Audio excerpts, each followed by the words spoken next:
JEEJUH.com.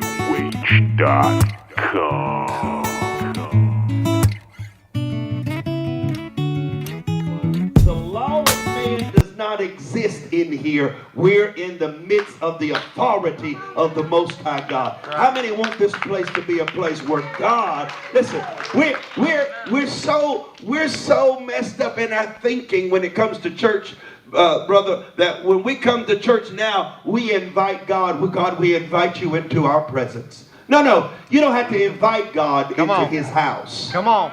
The thing of it is, did you bring your mind so that you can perceive that God is already here? Come on.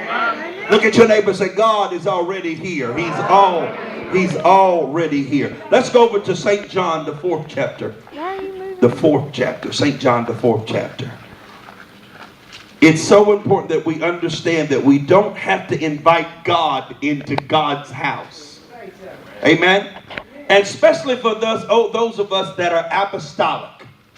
Those that are of the apostolic faith. I ain't going to bother nobody with that tonight. But we have to understand that because we are at a place in our understanding of who God is to the point that we call ourselves apostolic, we have to be the first in the midst of the worship of the God that we serve. We should be the first ones to raise our hands. And how many know that it's not based on a feeling? That's right. St. John, the 4th chapter. Let's begin reading. I'm going to have my wife to read. Let's see. Verse number 20. Verse number 13. When you have it, say amen. John 4, beginning at verse number 13.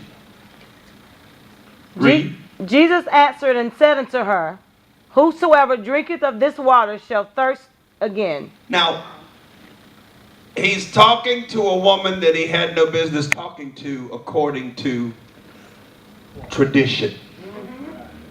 How many know that we still have some traditions in our church that we need to get rid of? Come on. I listened to my wife preach a message today, and she was talking about how we're trying to put new wine in old wine skin.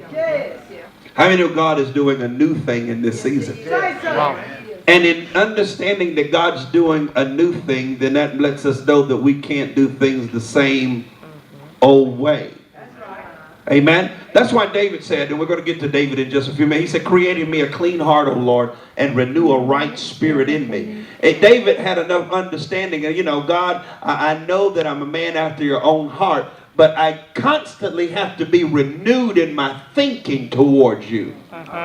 Amen. Somebody say renewed in your thinking. Somebody all lay hands on you and say, Lord, renew my thinking, renew my thinking, renew my thinking. We want to win the generation that we're in. How many of you know that ought to be our purpose, to win this generation that we're in? And if we're not, the only reason that we can't win this generation is because we're trying to use methods that we had 60 and 70 years ago. Amen. And it's not going to work. Come on.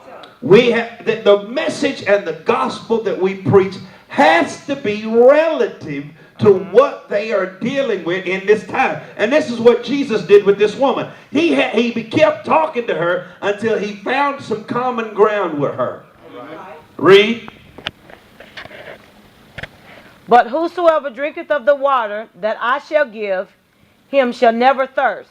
But the water that I shall give him shall be in him a well of water springing up into everlasting life.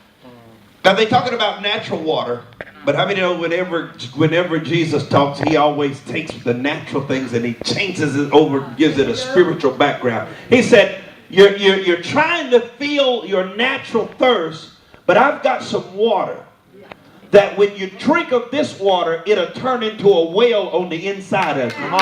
Y'all didn't get that. Y'all didn't get that. I heard a preacher say on today, he said Jesus got thirsty on his mama's side. But on his daddy's side, he was a well of water. Come on. He got hungry on his mama's side, but on his daddy's side, he was the bread of life. Come on. You've got to understand that when God gives you something, he does not fulfill. See, we're so used to the Burger King mentality, have it our way. But God is not into fulfilling your need, your little desire just for the moment. He said when you drink of this water, it's going to turn into a well down in your belly that when you think of the goodness of Jesus and all that he's done, it'll spring up. See, the reason that some of us haven't got to that place to where we really just sold out for God is because you're not drinking of God. You're not drinking of the worship. You're not going home and getting in this word and eating this word. The Bible said that this word will be bitter in your mouth, but it'll be sweet down in your belly. And you've got to understand that you can't fill your life with the things of the world all the time and think you're going to get closer to God. Right. Somebody say it don't work that way. When the songwriter said, all to Jesus I surrender, all to him I freely give. You don't have to stop living, young people, to follow God. But you've got to make up your mind that there's nothing more important than him. That's right. So he tells her, he said, when you drink of this water that I got, you won't thirst no more. Anybody in here be real honest and say, I haven't allowed God to totally quench my thirst. Come on now. I haven't totally. You don't have to raise your hand. Just look this way and won't nobody know I'm talking to you. That there's still some other things that you get thirsty for. There's some other things that still have your attention and your focus. I'm coming to church. I'm waving my hands. And I'm saying I love God, but he doesn't yet have my full attention. Because on the Sunday that I don't feel like coming, I don't come. Come on. On the Wednesday night, it's Wednesday night, just Bible study. If you still, look this way, and don't want nobody know if I'm talking to you. If that's still your attitude that this is not important, then you've got some issues that you've got to work out with God. And what I like about God, I was talking to Archbishop Hart today out of New York, and he said, what I like about God is he'll give you an extension. Yeah. Hey, my God, when other folks would give up on you, Brother Fry, God will give you an extension. Anybody ever had a couple extensions where God had to extend his mercy beyond what I deserve? Beyond, oh my God, somebody get happy right there. He extended his mercy beyond what I deserve. Yeah. That's right. Read a little further, Lady Wilson. The woman saith unto him, Sir, give me this water, that I thirst not, neither come hither to draw. See, that's the way we are. He's talking about spiritual things. Yeah, come on. And all she wants is not to have to make the trip. Wow. God, if you just pay my bill, just pay this bill. Lord, you know what? Just put enough money in the bank.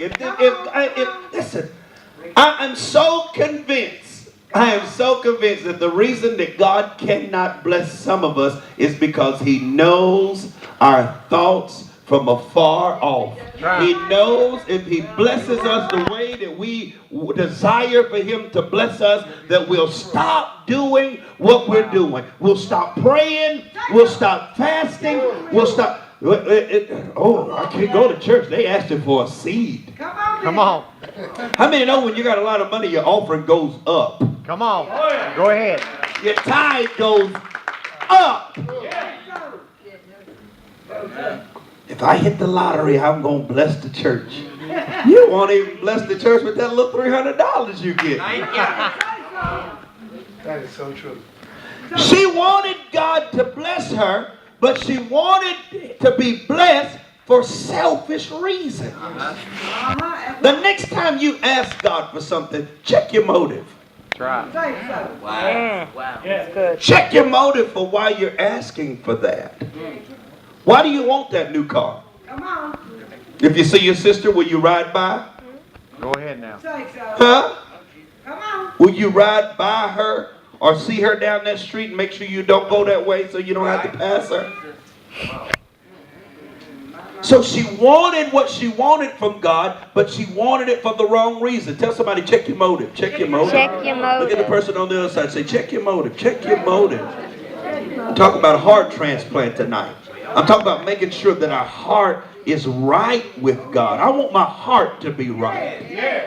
I want my heart to be right when my mind is thinking crazy. Yeah. See, David got in some crazy situation, but he loved the Lord. Oh, y'all ain't hear me. Come on. Anybody in here know what I'm talking about? You really love the Lord, but you've been in some crazy situations. Go ahead. You've done some crazy stuff and love the Lord all at the same time. But the thing that I like about God is, my. He said, I look on the heart of a man. In other words, I can be thinking wrong and may even be doing the wrong thing. But the moment that I back up and I see my nasty self and I say, God, forgive me. The Bible said that he will cleanse me from all unrighteousness and cast my sin into the sea of forgiveness. Oh, my God. Oh, your mama don't even forgive you that quick. Come on. Amen. Wow. You know how family do. You remember 2 years ago you made me mad? You remember when I let you borrow that money and I'm still upset because you didn't give me my money?